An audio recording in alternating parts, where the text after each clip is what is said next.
My name is Lexi Lucas. I'm 27 years old, and I'm a sergeant in the United States Army. I've been trained to face the enemy in some of the harshest places on Earth, but no training could have prepared me for this moment, right here in my family's marble-tiled Dallas kitchen. My left arm made a dry, sickening crack under my father's weight. The pain was a white-hot flash, but what was killing me from the inside was his calm voice. "Don't be so dramatic, Lexi. I was just holding you back." My mother, instead of rushing to my side, hissed from across the room, her voice as sharp as a shard of broken glass. "Harrison, be careful. What will happen to your new golf course deal if she calls the police?" She wasn't worried about my bones. She was worried about the numbers in her husband's bank account. They made one fatal mistake. They thought they were breaking a daughter. They didn't know they had just armed a soldier. Let me know where you're watching from in the comments. And hit that like and subscribe button if you've ever been treated by your own family like you were collateral for their image. The first thing I registered wasn't the pain. It was the cold. The imported Italian marble of the kitchen floor was like a sheet of ice against my cheek, a stark contrast to the searing fire shooting up my arm. My breath came in ragged, shallow gasps. Above me, my father, Harrison Lucas, stood not as a parent, but as a victor on a battlefield of his own making. He wasn't looking at me, crumpled on the floor. His attention was on his wrist, on the meticulous task of adjusting his gold Rolex watch. The soft click of the clasp echoed in the cavernous room. "See," he said, his voice devoid of any emotion except for a chillingly calm disappointment. "You always make me take it this far." There was no apology in his tone, no remorse. It was the voice of a CEO reviewing a failed project. In his world, violence wasn't a loss of control. It was a management tool. Then, movement. My mother, Eleanor, hurried across the room. For a split second, a foolish, childish part of me thought she was coming to help. But she didn't come to me. She went to the enormous stainless steel Sub-Zero refrigerator, its hum a low, indifferent drone in the background. She pulled open the freezer door, the cold air misting out, and rummaged inside. She returned not with a phone to call for help, but with a bag of frozen organic green peas. She knelt, not beside me, but at a careful distance, as if I were something contagious. "We have the photo shoot for D Magazine tomorrow," she explained to the air, her voice a tight whisper. Her focus was absolute. She wasn't treating an injury. She was containing a public relations crisis before it could even begin. She pushed the icy bag into my good hand, her touch feather-light and impersonal. "Hold this," she commanded softly. "And be quiet. You know how stressed your father is." That was it, the final betrayal. Not the snap of the bone, but the quiet hiss of her words, prioritizing a magazine cover over her daughter's agony. My father's stress was the justification. My pain was an inconvenience. Harrison began to pace, his expensive leather shoes silent on the polished stone. He had shifted roles now, from executioner to prosecuting attorney. This was a familiar performance, a monologue he had perfected over years of breaking me down. He walked back and forth in front of the massive kitchen island, a magnificent slab of granite where just hours ago we had pretended to be a normal family eating breakfast. "It's about respect, Lexi," he began, his voice taking on the reasonable, lecturing tone he used in boardrooms. "It's about understanding your place." He wasn't yelling anymore. This was worse. This was the calm, methodical dismantling of my reality. He talked about the pressure he was under, a multi-million-dollar real estate deal, the endless demands of his empire. He spoke of the legacy he was building, a legacy I had apparently disrespected by daring to have an opinion. The catalyst for tonight's violence? I had suggested we shouldn't sell a small plot of land that my grandparents had loved. A sentimental thought. In the Lucas family, sentiment was a liability. He stopped pacing and pointed a finger at me. "In the Army, they teach you to follow orders, don't they? They train you to understand the chain of command. Why is it that you can learn that from strangers, but you can't learn it in your own home?" He twisted my service, my source of pride, into another failing. My discipline wasn't a virtue. It was a tool he felt entitled to wield. My refusal to blindly obey him wasn't a sign of character. It was a flaw in my military training, an insult to him personally. My mother, ever the loyal second in command, nodded in perfect synchrony. "That's right, honey," she chimed in, her voice dripping with counterfeit concern. "A family is a unit. Your father is the commanding officer." The words hung in the air, sucking out what little oxygen I had left. A unit, a commanding officer.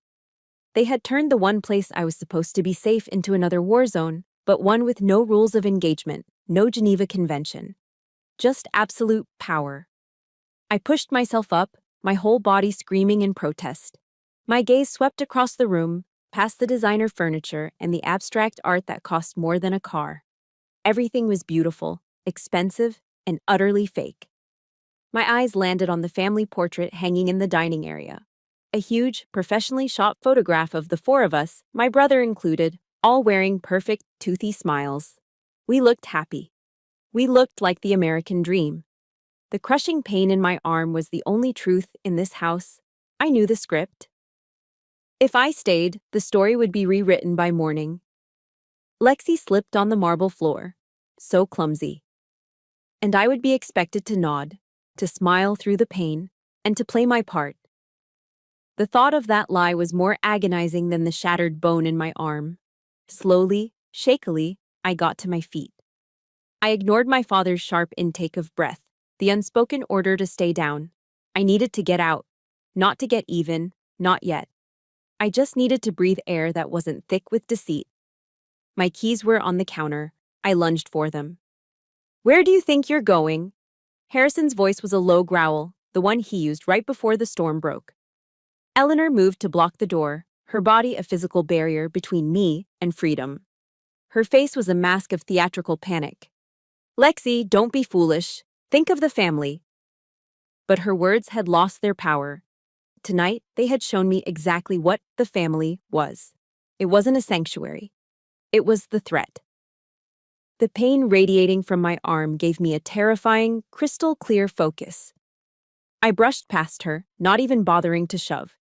It was as if she were a ghost. I fumbled with the keys, my good hand shaking.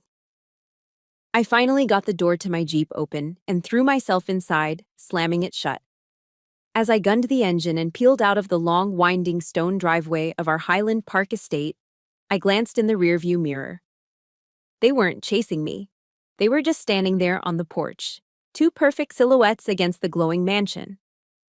Not a panicked mother and father, but two business partners, already calculating, already planning their damage control. The drive to Dallas Presbyterian Hospital was a blur of streetlights. My right hand was clenched on the steering wheel, my left arm a useless, throbbing weight. Every pothole, every bump, sent a fresh wave of agony through my arm. But it was a strange kind of pain. With each pulse of fire in my bone, a ghost of another pain, an older and deeper ache, would surface. It was as if my broken arm was a key, unlocking a library of wounds I had kept locked away. The physical pain was calling out to its spiritual siblings, and they were all answering at once.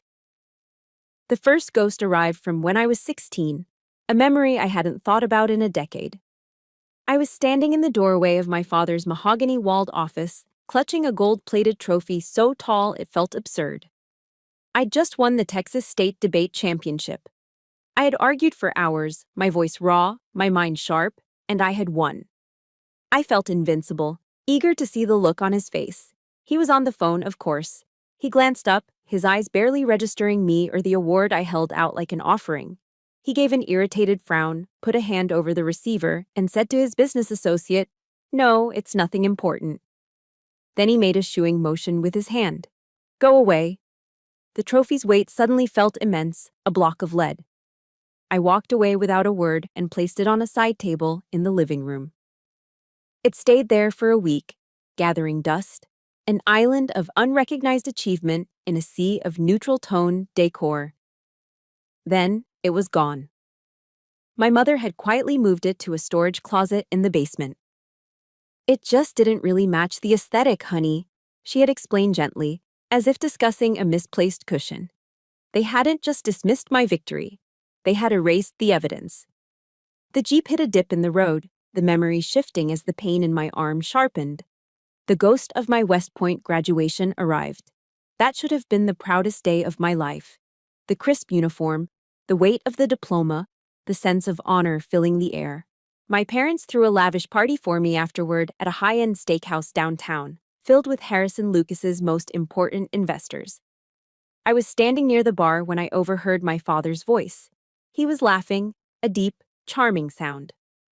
"She's a stubborn one," he told some developer, gesturing vaguely in my direction. "I figured a few years in the army would teach her where her place is."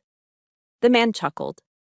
My father continued, "At least she's learning to follow orders. That'll be useful for management later on." His words hit me harder than any physical blow. West Point, a place that forges leaders, was, in his eyes, nothing more than a glorified obedience school. An investment in making me more compliant, more useful to his empire. I looked over at my mother, standing right next to him. She saw me looking. She didn't flinch. She just gave the investor a dazzling, practiced smile and elegantly refilled his wine glass. A silent, graceful act of complicity. I began to see the pattern then, the map of scars drawn on me over a lifetime. It wasn't just the big moments, it was 1,000 tiny cuts.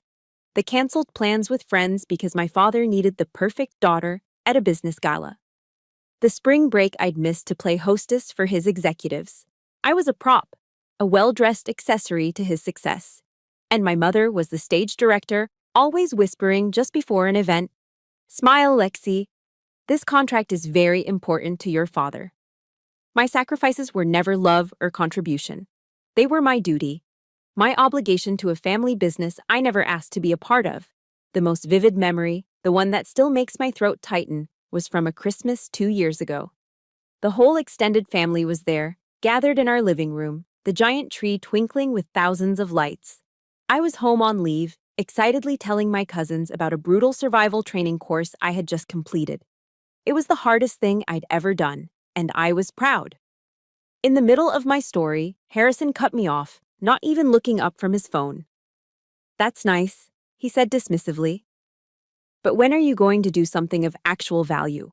You know, like make some money?" The words, spoken so casually in front of everyone, sucked the air out of the room. My cousins looked down at their feet, embarrassed for me. My aunts and uncles suddenly found their drinks fascinating. My proud story of resilience was instantly redefined as a worthless hobby. My smile froze, and Eleanor, the master of social harmony, just gave a light laugh and smoothly changed the subject to the weather. A masterful act of social peacekeeping, executed by leaving her daughter to bleed out quietly in the middle of the room.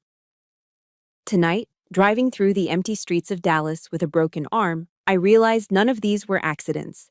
It wasn't just a thoughtless comment here, a dismissive gesture there. It was a system.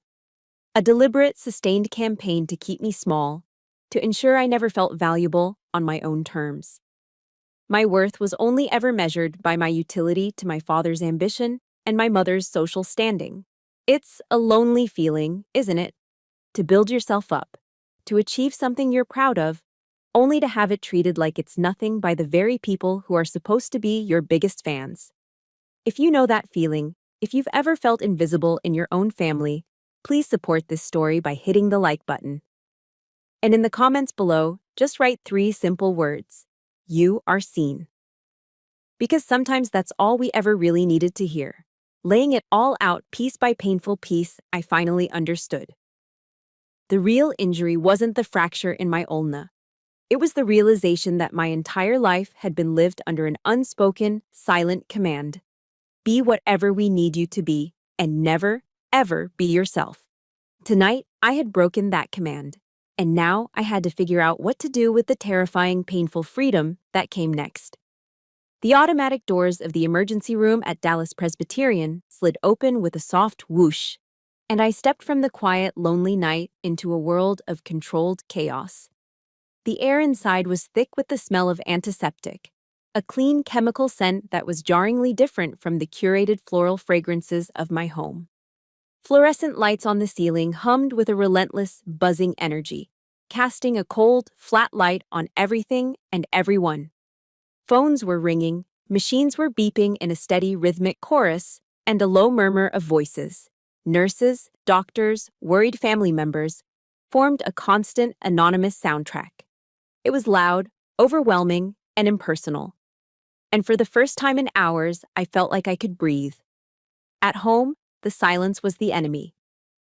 It was a heavy, suffocating blanket, thick with unspoken rules and expectations. Every object in every room was a reminder of my place, of the Lucas name and the weight that came with it. But here, in the stark, functional reality of the ER, none of that mattered. Here, I wasn't Harrison Lucas's daughter. I was just another patient in a crowded waiting room, a name on a list. The very impersonality of the place was a strange kind of sanctuary. It was a neutral zone. After checking in, a nurse with a tired but kind face led me to a small cubicle, separated from the next by a thin, pale blue curtain. She took my vitals with practiced efficiency, her questions brief and to the point. When she asked for my name, I just gave her my first name and last initial. She wrote Lexi L. on the chart without a second glance. Seeing it written there, that small, anonymous identifier gave me a bizarre sense of safety. Lexi L. wasn't a disappointment or a problem to be managed. She was just a person with an injured arm. The nurse told me a doctor would be in shortly and then pulled the curtain closed, leaving me alone. The adrenaline that had fueled my escape began to drain away, replaced by a deep, bone-weary exhaustion. And in the quiet of the small cubicle, with only the distant beeping for company, the voices I had been running from began to creep back in. They weren't real, but they might as well have been. My mother's voice, laced with that familiar, panicked disapproval. "You're ruining everything, Lexi. You're making such a scene." My father's voice, colder and more dangerous. "You are overreacting. It was a minor accident." I squeezed my eyes shut. Was I? Was I overreacting? The thought coiled in my stomach like a snake. For 27 years, their version of reality had been my own. Maybe this was just a small thing, a family argument that had gotten out of hand. Maybe I should have just held the frozen peas, stayed quiet, and let it all blow over. The impulse to go back, to apologize, to smooth things over and restore the toxic, fragile peace was so deeply ingrained in me, it felt like a reflex. It would be easier. It would be normal. Then a sharp, stabbing pain shot up my arm, a brutal physical reminder that snapped me back to the present. I looked down at my left arm. It was already beginning to swell, the skin tight and shiny under the fluorescent light, a dark, ugly bruise blooming across my forearm. This was not a small thing. This was not normal. This pain was my answer. It was real. I pulled out my phone, my fingers clumsy. My first instinct was to scroll through contacts, but who would I even call? There was no one in my family who would take my side. Calling a friend would mean trying to explain a lifetime of secrets in a single, panicked phone call. I didn't want to talk. I just needed an anchor, something true to hold on to in the middle of this internal war. I opened my audiobook app and found the book I'd been listening to on my last flight home. Brené Brown's Daring Greatly. I put in my earbuds, and the chaotic sounds of the ER faded away, replaced by her voice, warm, steady, and full of a grounded strength that felt a world away from my own. I skipped back to a passage I'd highlighted. Her words flowed directly into my ear, a quiet command that cut through the noise in my head. Vulnerability is not winning or losing. It's having the courage to show up and be seen when we have no control over the outcome. To show up and be seen. The phrase hit me with the force of a physical impact. My entire life, the primary directive had been the opposite. Blend in. Don't make waves, don't be difficult. Keep up appearances, be perfect, but be invisible. My achievements were only acceptable if they reflected well on my father. My pain was only acceptable if it could be hidden before the magazine photoshoot. Being seen, truly seen, was the one thing that was never allowed. Her next words cemented it. Courage starts with showing up and letting ourselves be seen. A new order, a new mission. And this one felt right. It felt true in a way that my father's commands never had. In that small, sterile cubicle, a decision crystallized in my mind. It was a quiet click, as definitive as a rifle bolt sliding into place. I would not hide this. I would not swallow this pain and pretend it didn't happen. I was going to let this wound, all of it, be seen. The curtain swished open, and a young doctor with tired eyes and a kind face stepped in. He had a clipboard in his hand. "Lexi L?" he asked, offering a small smile. "I'm Dr. Evans. What seems to be the problem tonight?" He pulled a rolling stool over and sat down, his pen poised over his chart. And for a moment, I froze. The pre-programmed lie, the official family story, rose to my lips automatically. I fell down the stairs. It was so easy, so clean. It would end the questions and let me retreat back into the familiar silence. But then I looked down at my arm, at the undeniable physical proof of the truth. Brené Brown's voice was still a faint echo in my ears. "Show up. Be seen." I took a breath. It felt like the first real breath I had taken all night. "I was assaulted," I said. My voice was hoarse, barely a whisper, but in the quiet of the cubicle, it sounded like a gunshot.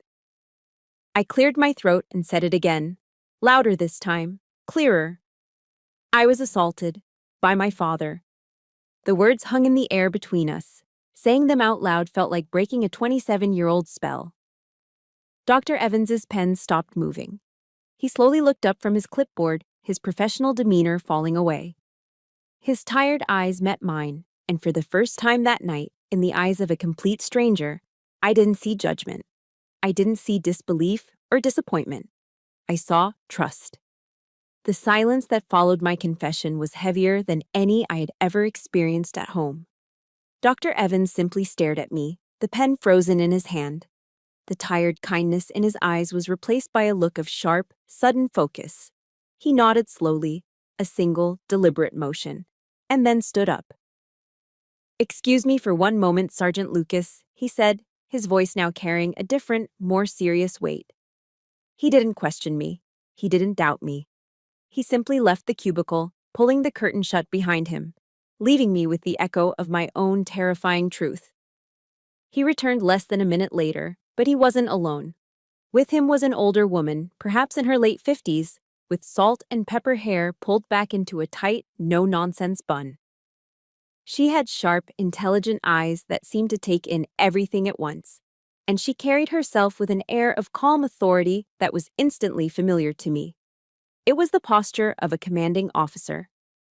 "Sergeant Lucas," she said, and her voice was not filled with pity, but with a crisp, professional respect. "I'm Dr. Eris Thorne, the head of this emergency department."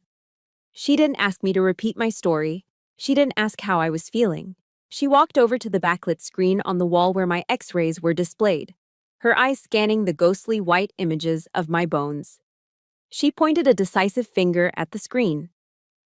"This is a classic spiral fracture of the ulna," she stated, her tone as clear and objective as a field report. "It does not happen from falling down the stairs. It happens when someone grabs the wrist and twists, hard. Your report is consistent with the medical evidence." Her words landed in the quiet room with the force of a judge's gavel. For the first time, my truth wasn't just a feeling or a memory. It was a fact, validated by science, undeniable. The story I had held alone for so long was now confirmed by an expert, a commander in this new, neutral territory. I felt a tremor go through me, a strange mix of terror and profound relief. A nurse came in then to start fitting me for a temporary cast. As she worked, gently wrapping my arm in layers of plaster, Dr. Thorne pulled the rolling stool over and sat down near me, her presence a quiet, steadying force. "I served 10 years in the Army," she said, her voice low, "meant only for me. Trauma surgeon, spent most of my time in Kandahar." She looked at me then, and her gaze was different from a doctor's. It was the look of a fellow soldier. "I know the look of a soldier who finds themselves in enemy territory. And Sergeant," she said, her eyes holding mine, "you're there right now." That was it. That was the thing that broke through the walls I had spent a lifetime building. All the training, all the discipline, all the carefully constructed composure I used to survive. It all just crumbled. Tears I didn't even know were there began to well up, hot and unstoppable, blurring the harsh fluorescent lights above me. I, who had been trained never to show weakness, was crying in front of a stranger. Dr. Thorne didn't offer me a tissue. She didn't say any placating words. She simply reached out and placed a firm hand on my good shoulder. It wasn't a gesture of pity. It was a gesture of solidarity. It was solid, respectful, and grounding. "You're safe here," she said, her voice a low, steady command. "Here, we have protocol. Protocol. Procedure. A chain of command based on rules and ethics, not on the whims of a tyrant." It was the most comforting thing I'd ever heard. Right then, as if summoned by the chaos, the curtain was ripped open. My mother, Eleanor Lucas, stood there, her face a mask of panic and fury. Her perfectly styled blonde hair was slightly disheveled, and her eyes darted around the small cubicle as if looking for a threat to neutralize. "Lexi, what on earth are you doing? I've called you a dozen times." Her voice was a sharp, accusatory hiss. She saw my arm in the half-finished cast, and then her eyes landed on Dr. Thorne with undisguised contempt. "There must be some misunderstanding here," she said, her voice shifting into a smooth, dismissive tone she used for hired help. "My daughter can be a bit clumsy." Dr. Thorne rose from her stool. She didn't move aggressively, but she positioned herself so that she was standing squarely between me and my mother. She was a human shield. "Mrs. Lucas," she said, her voice perfectly calm and level, "your daughter is my patient. And as per hospital protocol and state law, when we have a patient presenting with clear signs of adult domestic abuse, we are mandated reporters. We are required to notify the authorities." Eleanor's face went pale. The mask of controlled frustration fell away, revealing pure, unadulterated fear. "You can't do that," she stammered, her voice losing its edge. "Do you have any idea who my husband is?" It was her trump card, the phrase that had opened every door and solved every problem in her life. Dr. Thorne didn't even blink. She reached for the phone mounted on the wall. "I have a very clear idea of who I am," she said, her voice dropping, each word laced with the steel of absolute conviction. "I am a doctor who honors the Hippocratic Oath." With my mother watching, stunned into silence, Dr. Thorne calmly dialed an extension. "This is Dr. Thorne in the ER," she said into the receiver. "I need to report a suspected case of adult domestic assault. The victim is an active duty military service member." Every word she spoke was a brick being laid in a wall of protection around me.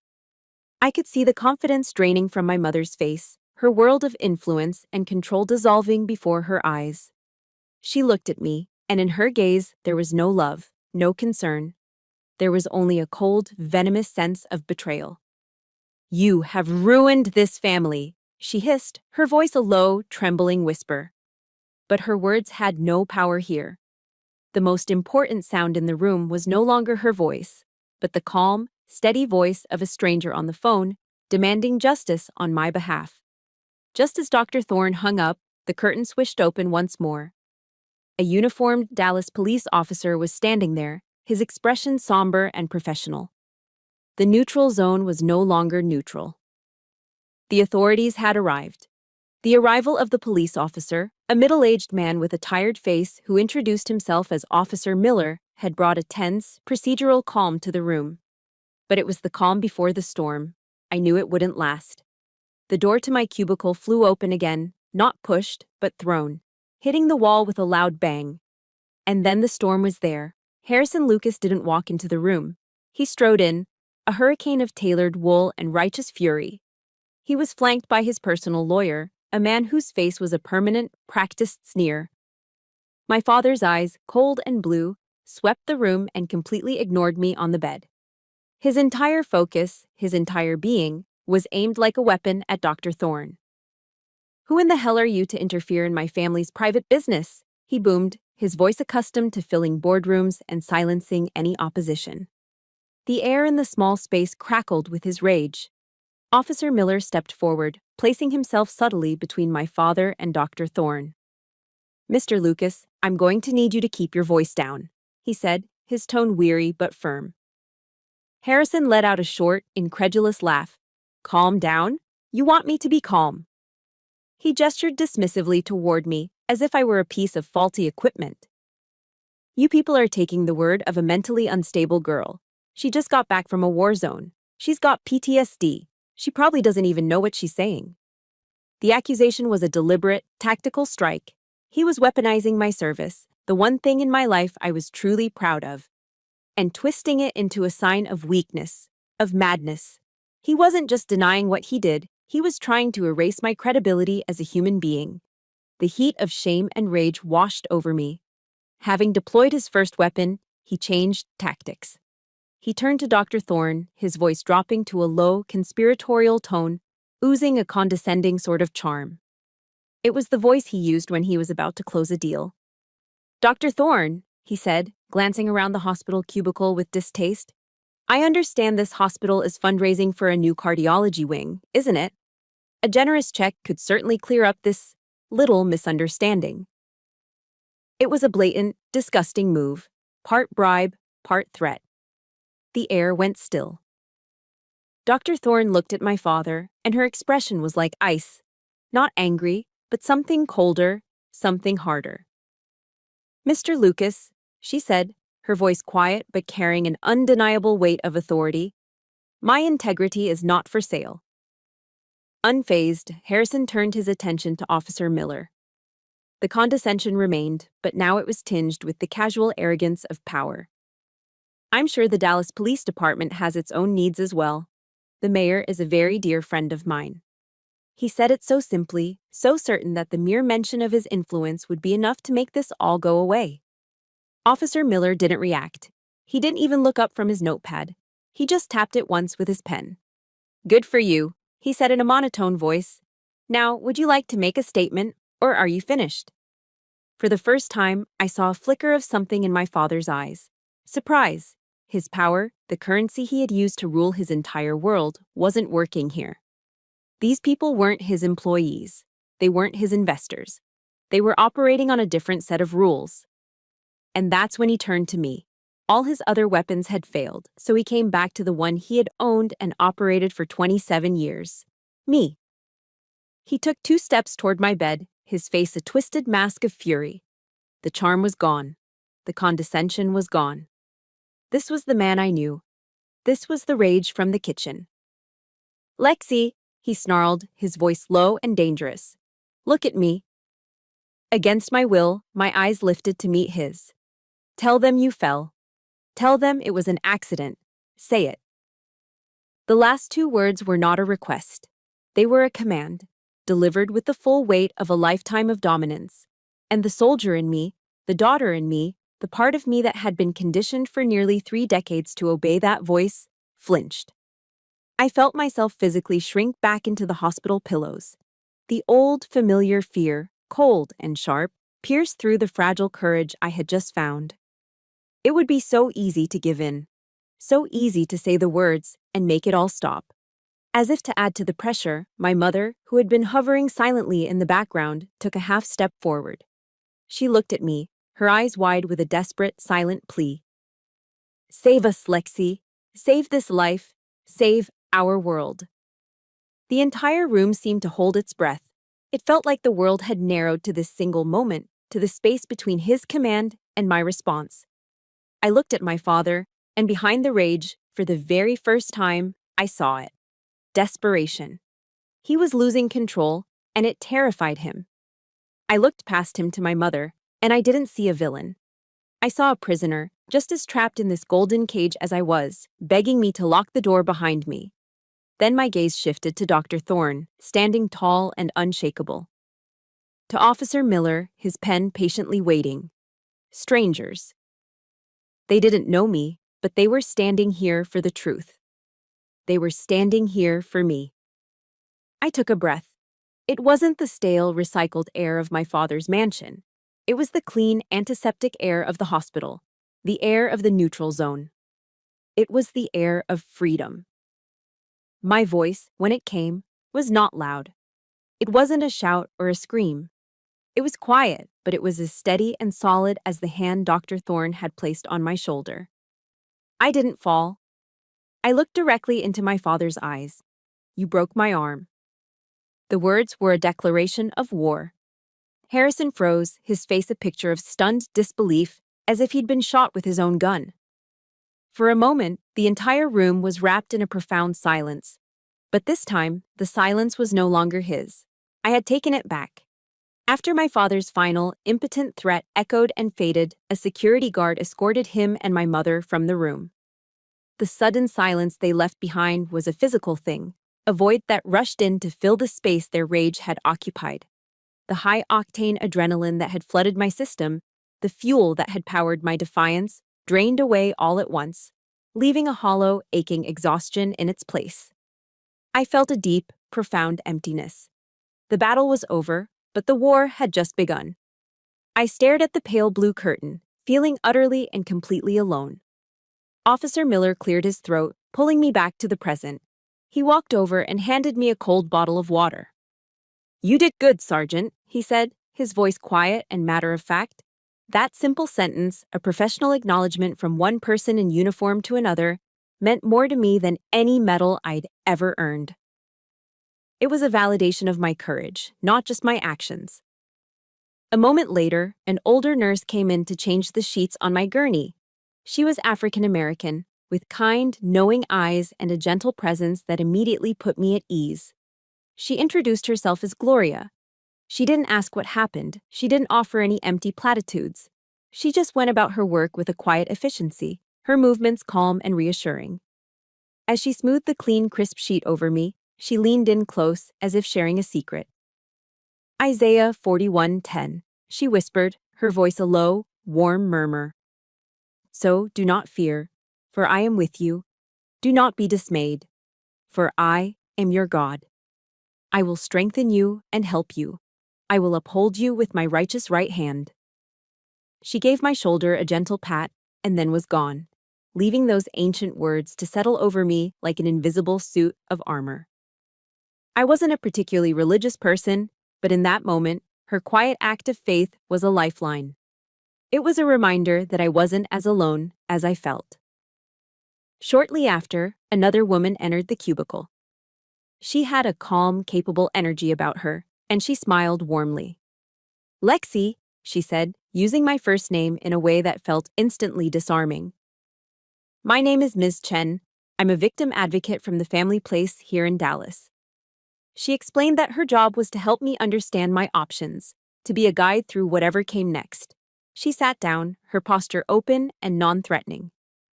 "Now," she began, her voice gentle but clear, "if you're ready, I'd like you to tell me and Officer Miller everything. Not just about tonight. Anything you feel, you can share." Her invitation was the official order to do something my military training had conditioned me against: to declassify the past. For years, I had compartmentalized my pain, locking each traumatic memory away in its own secure file in my mind. It was a survival mechanism. Now, these two strangers were asking me to open the vault. It was a terrifying, yet necessary process. So I began to talk, and as I spoke, my voice shifted. The emotional, reactive daughter disappeared, and the trained intelligence analyst took over. I gave them my report. I didn't cry. I didn't embellish. I presented the facts. I described the systematic campaign of emotional and psychological warfare that had defined my life. I reported on the incident of the state debate trophy, dismissed as unimportant and hidden in the attic because it didn't match my mother's decor. I detailed the events of my West Point graduation, where my 4 years of relentless effort were summarized by my father as a convenient way to teach me obedience. I recounted cold Christmases where my accomplishments were measured against a single metric: their monetary value. I spoke of the endless social events, the canceled plans, the sacrificed pieces of my youth, all offered up on the altar of the perfect family image. My mother's whispered reminders to "Smile, darling. This contract is important to your father." Each memory was a data point, part of a larger pattern of abuse. Throughout it all, Officer Miller wrote, his pen scratching methodically across his notepad, never interrupting. Ms. Chen just listened, her gaze steady and unwavering, occasionally nodding to show she understood. They weren't just hearing my story, they were collecting intelligence, they were validating my experiences, transforming my pain from a private shame into a public case. They were building a weapon out of my truth, The process took nearly 2 hours. When I finally fell silent, a heavy quiet settled over the cubicle again. But this time, it wasn't empty. It was filled with the weight of 27 years of truth, finally spoken aloud. Officer Miller reviewed his notes and then looked at me. "I'm going to type this up into a formal statement," he said. "I need you to read it carefully. If everything in it is true and accurate, I'll need you to sign it." He returned a short time later with 4 pages of clean black text. He handed the clipboard to me. "Take your time," he said. I read each word. It was my life, my map of scars, distilled onto paper. The humiliation, the anger, the quiet heartbreak. It was all there, laid out in the cold, objective language of a police report. Seeing it all written down, chronologically, factually, made it undeniably real. It wasn't just in my head anymore, it was evidence. Before I made the final move, I thought about how many of us are taught to stay silent, to keep the peace, to protect an image that is slowly killing us. This report, this piece of paper, was my voice finally refusing to be silenced. If you believe that every survivor's story deserves to be heard and documented, hit the like button for this video. And in the comments, just type, "I hear you." It's a simple way to show the world that we stand with those who are brave enough to speak their truth. Officer Miller handed me a black pen. I took it in my right hand, my good hand.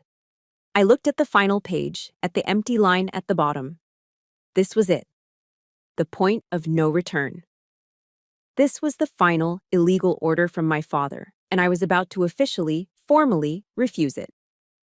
My hand was trembling slightly, not from fear, but from the sheer weight of the moment. I put the pen to the paper. The signature was not the looping, elegant script my mother had insisted I learn. It was sharp, angular, and decisive. Sergeant Lexi Lucas. That signature wasn't just a confirmation of a report. It was a vow, a solemn oath made to myself that my silence was over. For good. Signing my name on that police report was like pulling the pin on a grenade. The vow of no silence was made, but the immediate consequence was that I had nowhere to go. Returning to my parents' house was not an option. I had just officially declared it enemy territory. Ms. Chen from the family place seemed to anticipate this. As soon as Officer Miller left, she put a comforting hand on my arm.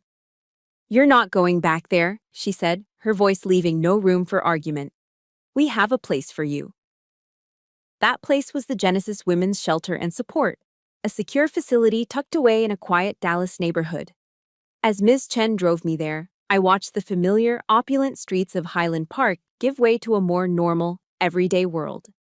The room she showed me to was small and simple, with a single bed, a small desk, and a window that looked out onto a quiet courtyard. There was no marble, no vaulted ceilings, no oppressive artwork. And it was the safest I had felt in my entire life. That night, for the first time in as long as I could remember, I slept without being on alert. There were no heavy, angry footsteps to listen for on the polished wood floors, no tense, suffocating silence to dread. The air in the small room felt lighter, cleaner. In military terms, this shelter wasn't just a hideout. It was my new forward operating base. It was the secure ground from which I could regroup, rearm, and plan the next phase of the mission. The following morning, I met with Miss Chen again. She was joined by a woman named Mrs. Davis, a sharp, focused lawyer with an air of quiet competence. We sat around a simple table in a small meeting room, and the atmosphere felt less like a victim counseling session and more like a pre-mission strategy briefing. Mrs. Davis spread a few documents out on the table between us, a map of the legal battlefield. "Lexi," she began, her tone direct and professional. "This is an information war. Your father is going to use his money, his influence, and his team of lawyers to paint a narrative. He will portray you as unstable, unreliable, and vindictive. Our mission," she continued, looking me straight in the eye, "is to counter his fiction with indisputable fact." For the first time since this ordeal began, I felt a surge of something other than fear or anger. Purpose? This was a language I understood. Analyzing a threat, developing a strategy, executing a plan. Mrs. Davis laid out the operational steps. First, we would file for an emergency protective order to legally keep my father away from me. The core of our offensive would be the medical report from Dr. Thorne and the police report I had signed. That was our heavy artillery. Then, we would need to gather supporting intelligence. Any witnesses? Any past incidents that show a pattern of behavior? She asked. As she spoke, I felt my training as an intelligence analyst click into place.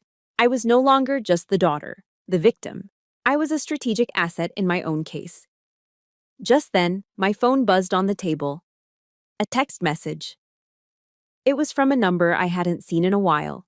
My cousin, Mark.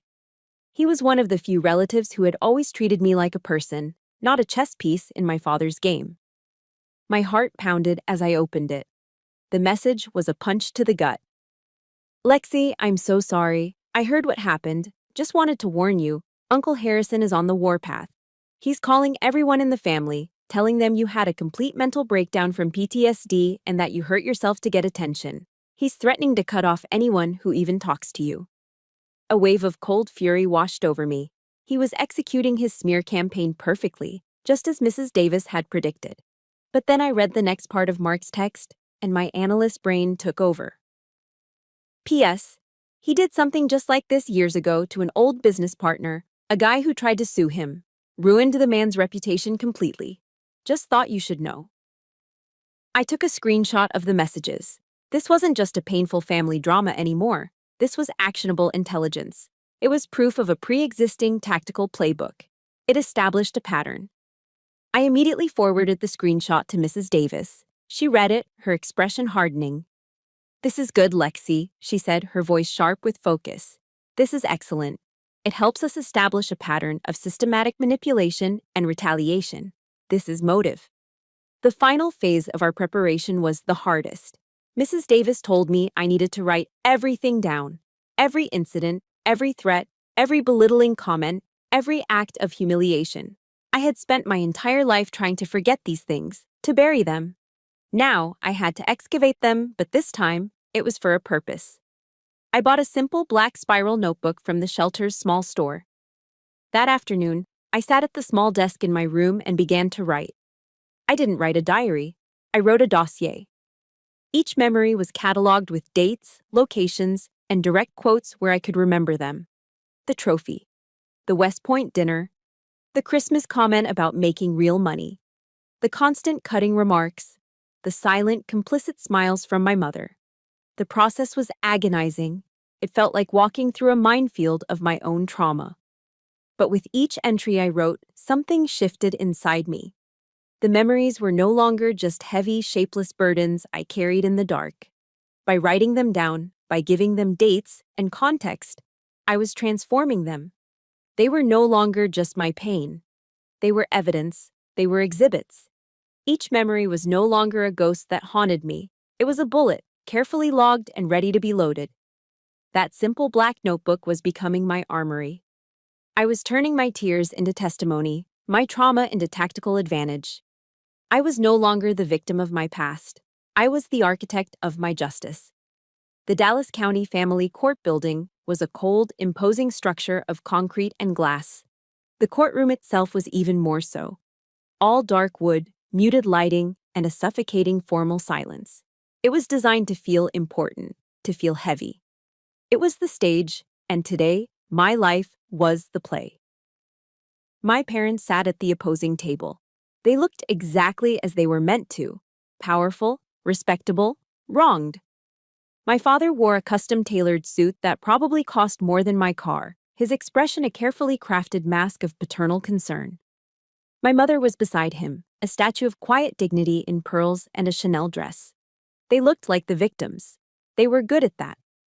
My father caught my eye and gave me a look of pure, condescending pity. A look that said, "This little tantrum of yours is about to be over." I smoothed down the front of my simple, dark blue dress. I sat with my back straight, my hands folded calmly on the table in front of me. A soldier at attention. To my right was Mrs. Davis, my lawyer, her files organized in a neat stack. To my left was Ms. Chen, my support, my squadron. The first person we called to the stand was Dr. Eris Thorne. She walked to the witness box with the same no-nonsense confidence she had in the ER. She was our opening move, our unshakable first line of defense. Mrs. Davis led her through the initial testimony. Dr. Thorne presented the medical facts with the cool, detached precision of a surgeon. She explained the x-rays, pointing out the specific nature of the break. "This is a spiral fracture of the ulna," she stated, her voice clear and steady. "These are not caused by a simple fall. They are the result of a significant twisting force being applied to the wrist and forearm." She went on to describe the bruising on my shoulder and upper arm, concluding, "The patient's injuries are, in my professional opinion, wholly inconsistent with her parents' explanation of a fall down the stairs." When it was the other side's turn, my father's lawyer, a slick man with a venomous smile, approached the stand. He tried to chip away at her credibility, bringing up her tenure, questioning her emergency room's procedures. Dr. Thorne didn't even blink. She answered each question with cold, hard facts. She was a fortress, and his attacks bounced off her harmlessly. Then, it was my turn. My heart hammered against my ribs as I walked to the witness stand and swore the oath. Mrs. Davis was gentle, her questions designed to let me tell the story in my own words. I kept my voice steady, just as we had practiced. I recounted the events of that night, sticking to the facts, just as I had in my written report. The real battle began when my father's lawyer stood up for the cross-examination. He approached me slowly, his movements theatrical. "Sergeant Lucas," he began, his voice dripping with false sympathy. He held up a large photograph for the judge and the court to see.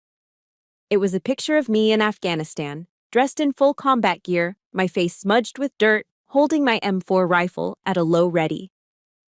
A picture of strength, a picture I had been proud of. "You're a highly trained soldier, are you not?" he asked. "Yes, I am," I replied. "Trained in combat. Trained to handle weapons. Trained," he paused for dramatic effect, "to use lethal force. To kill, correct?" "Objection, Your Honor. Relevance." Mrs. Davis was on her feet instantly. The judge, a stern-faced woman, looked from the lawyer to me. "Overruled. I'll allow the question. Answer it, Sergeant." I felt a cold knot tighten in my stomach. My training covers a wide range of scenarios, including the use of lethal force under the rules of engagement. The lawyer smiled. He had what he wanted. "Of course." He took a step closer. "So, Sergeant, given your extensive training in violence, isn't it possible, isn't it plausible, that in a moment of emotional distress, perhaps a flashback related to your PTSD, that you lost control? That you became so angry, so violent, that you injured yourself and are now trying to blame your loving, supportive father for the tragic results?" The silence in the courtroom was absolute. It was a stunning, brutal attack. He had taken my service, my honor, my strength, and twisted it into a weapon to be used against me. He was painting me as a monster, a broken soldier too damaged to be trusted. I could feel my father's eyes on me, victorious. I could feel the jury staring, their expressions now clouded with doubt. For a single, terrifying second, the floor fell out from beneath me. The rage and humiliation were so intense, I thought I was going to be sick. Then I remembered my training. Breathe, assess, respond. I took a single, slow, deep breath. I didn't look at the lawyer. I didn't look at my parents. I looked directly at the judge. "Your Honor," I said, my voice quiet but carrying to every corner of the room. "With all due respect to counsel, he fundamentally misunderstands what a soldier is trained to do." I paused, letting the words hang in the air. "I was trained to protect the innocent, not to attack them. I was trained to identify a threat, no matter its form, and to neutralize it. I was trained to remain calm under extreme pressure. And above all, I was trained to report the truth, accurately and without emotion." I let my gaze drift from the judge, over the jury, and finally, I let it land on my father. And that is exactly what I am doing today. I held his stare. He looked away first. "That threat assessment training," I continued, my voice gaining strength, "is what helped me finally recognize that the greatest danger to my personal safety wasn't on a battlefield in a foreign country. It was the man sitting at that table. That training in remaining calm under pressure is what allowed me to drive myself to the hospital with a broken arm instead of collapsing on his marble floor. And that training in accuracy and reporting the facts is why every single word of my testimony and every word in the report I gave to the police is the absolute, unshakable truth. I finished speaking. The lawyer stood there, his mouth slightly open, the smug smile completely gone. He had no follow-up question. He had fired his best shot, and I had turned it right back on him. He mumbled a quiet, "No further questions, Your Honor," and retreated to his table. The battle was won. The sharp, definitive sound of the judge's gavel striking the wood echoed the finality of my testimony. "A permanent protective order is granted," she announced, her voice leaving no room for negotiation. "This matter will be referred to the district attorney's office for review of potential criminal charges." The words hung in the air, heavy and absolute. Across the room, I saw my father's face contort into a mask of pure disbelief, then rage. For the first time in his life, Harrison Lucas had been told no by a power greater than his own. As a court officer stepped toward him, instructing him to maintain his distance, the dam of his composure broke. He began shouting, not at the judge, but at me. Empty threats, nonsensical accusations. It was the impotent roar of a king whose castle walls had just been breached. I didn't feel the triumphant satisfaction I had expected. As I watched the bailiff escort my parents from the courtroom, I didn't feel like a winner. I just felt empty. A vast hollow space had opened up inside of me. The air was thick with the aftershock of the explosion, and in the ringing silence, a devastating truth settled in my bones. I had won the war. But in doing so, I had officially lost my family. A few hours later, I was back in the quiet solitude of my temporary apartment. A small furnished place Miss Chen had helped me secure. The adrenaline had long since faded, replaced by a bone-deep exhaustion. I sat on the edge of the unfamiliar sofa, the silence of the room a stark contrast to the chaos of the courthouse. My phone buzzed on the coffee table, the screen lighting up with a name I hadn't seen in days. Mother. My breath caught in my throat. 100 different scenarios flashed through my mind. Was she calling to scream at me? To apologize? A foolish, hopeful part of me flickered to life. I hesitated, my thumb hovering over the screen. Then I answered. It wasn't anger on the other end of the line. It was the sound of weeping. Not the raw, heartbroken sobs of grief, but the careful, calculated sobs of manipulation. "Lexi, darling," Eleanor began, her voice thick with practiced despair. "Please, I'm begging you. You have to undo this. You have to drop everything. Your father, he won't survive this. Our reputation, everything we've built, it's all turning to dust." I listened, my hand clenching the phone. She never once asked if I was okay. She never asked about my arm, about my safety. Her concern wasn't for her daughter, it was for the empire. Her tears were for the cracks that had appeared in the facade. She was polishing the marble while the foundation crumbled. A profound, weary sadness washed over me, extinguishing the last embers of hope. For 27 years, I had been waiting for her to choose me. In that moment, I finally understood that she never would. She had made her choice long ago. She was a willing citizen of my father's kingdom, and I was the traitor at the gates.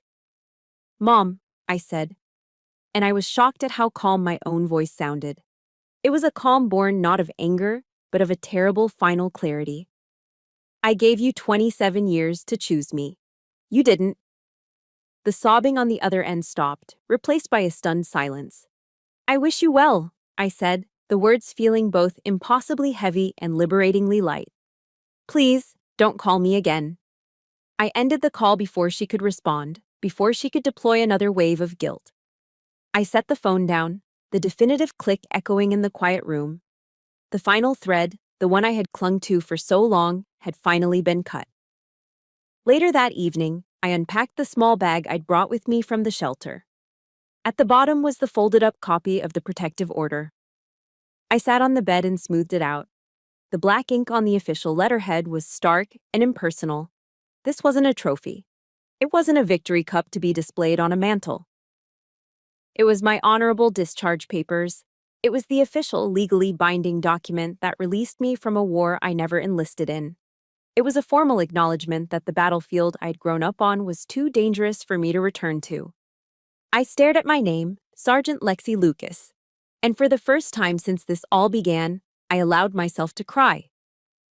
These were not the hot, angry tears of the courtroom, nor the terrified tears of the kitchen floor. These were tears of pure, unadulterated grief. I cried for the little girl who had spent her life desperately trying to earn a love that was never unconditional. I cried for the teenager whose achievements were only ever seen as assets or liabilities. I cried for the innocence that had been chipped away, piece by piece, until nothing was left. I grieved the family I was supposed to have, the family I now knew I had truly and irrevocably lost. A few days passed in a quiet blur. Then, one afternoon, there was a knock at my door. A delivery man stood there with an enormous, extravagant basket of white lilies and roses, wrapped in cellophane and tied with a ridiculously large gold bow. It was the kind of arrangement sent to funerals. The card was tucked into the flowers. It was from my father's office. It read simply, "We can forget this ever happened." No apology, no acknowledgement, just a command, dressed up as a peace offering. An attempt to erase reality, to bury the truth under a pile of expensive flowers. The old me would have been torn. The old me would have seen it as an olive branch, a chance to restore the toxic peace I had mistaken for normalcy. But I wasn't the old me anymore. I didn't throw the basket in the trash. That would have been a reaction, an emotional outburst. Instead, I picked up my phone and called the number on the florist's label. "Hello," I said calmly. "I received a delivery that was sent to the wrong address. I need you to come and pick it up and return it to the sender." It was my first official act as a free woman, a small, simple act of setting a boundary. It wasn't loud or dramatic. It was a quiet, firm, non-negotiable statement. I am no longer participating in your games. My reality is not for sale. I watched from my window as the delivery van came back and the driver loaded the opulent basket back inside. As it drove away, I felt the final lock click into place. That door was now closed. 6 months after the judge's gavel fell, I stood in the pre-dawn chill of Fort Hood, Texas. The air was cool and carried the scent of dust and damp earth. Around me, the familiar sounds of a military base coming to life were a kind of symphony. The distant rumble of trucks, the rhythmic thud of boots on pavement, the clipped, professional voices of soldiers preparing for the day. This place, the Army, which I had once joined as a means of escape, now felt less like a refuge and more like a home. A real one. Here, the rules were clear, logical, and written down for all to see. The chain of command was based on rank and merit, not on mood swings and manipulations. Respect wasn't demanded through fear. It was earned through action and competence. As I pulled on my uniform, the familiar weight of the fabric felt different. It was no longer a suit of armor I wore to hide the bruised and broken daughter underneath. It wasn't a mask. It was simply me. The tough, resilient fabric felt like a second skin, a symbol not of what I was running from, but of the strength I had forged in the fire. For the first time, wearing it felt like freedom. My weekends changed too. The quiet hours that once felt long and lonely were now filled with a new kind of purpose. Instead of losing myself in the anonymous crowds of downtown Austin or Dallas bars, I started spending my Saturdays at a small, unassuming, nonprofit organization just off base. It was a center dedicated to helping female veterans transition back to civilian life. The building was a converted bungalow with comfortable, slightly worn sofas and the constant smell of brewing coffee. It was the furthest thing from the cold, intimidating institutions I'd come to associate with getting help. I wasn't there as an expert or a counselor. I was there as a peer, a fellow soldier. I sat with women who had faced down enemies in combat zones only to come home to battles they were never trained for, navigating the bureaucratic maze of the VA, fighting for custody of their children, or escaping domestic situations that were hauntingly familiar to my own. I listened to their stories, and in return, I shared pieces of mine.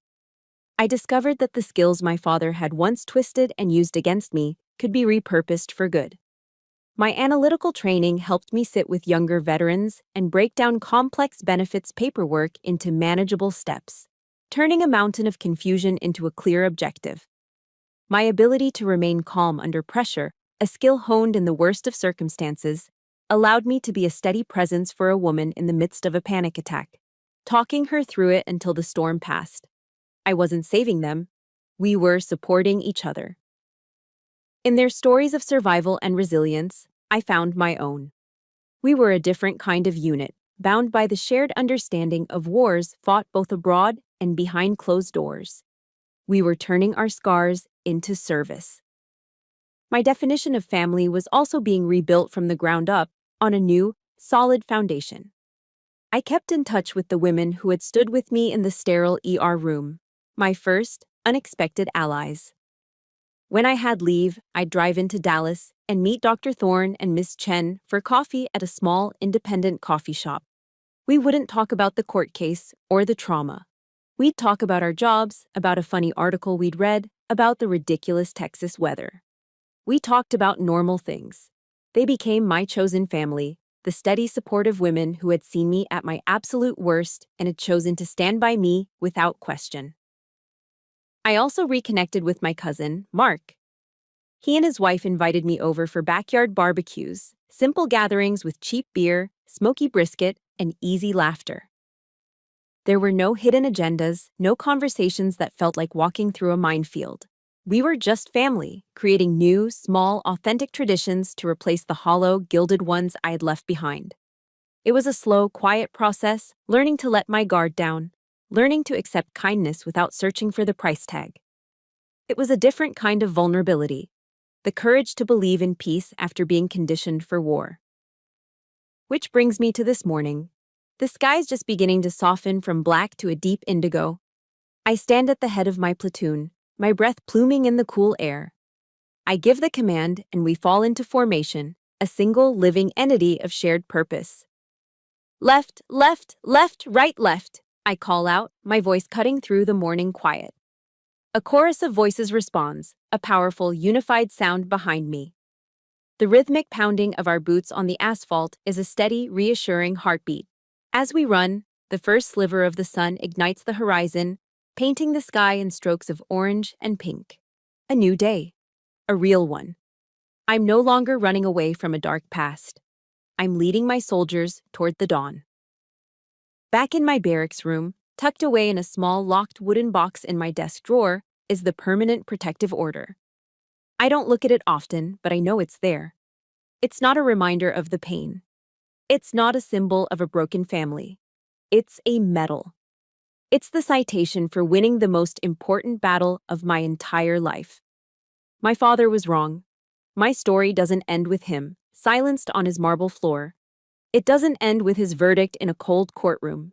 It ends here, on this open road, with the sun on my face and the sound of my soldiers at my back. It ends with my next mission, to live. My mission to live has just begun, and it's a mission I no longer walk alone. Thank you for walking it with me, for listening to my story. If any part of this journey resonated with you, please know that you are not alone either. Your own mission to heal and reclaim your story is the most important one you'll ever undertake.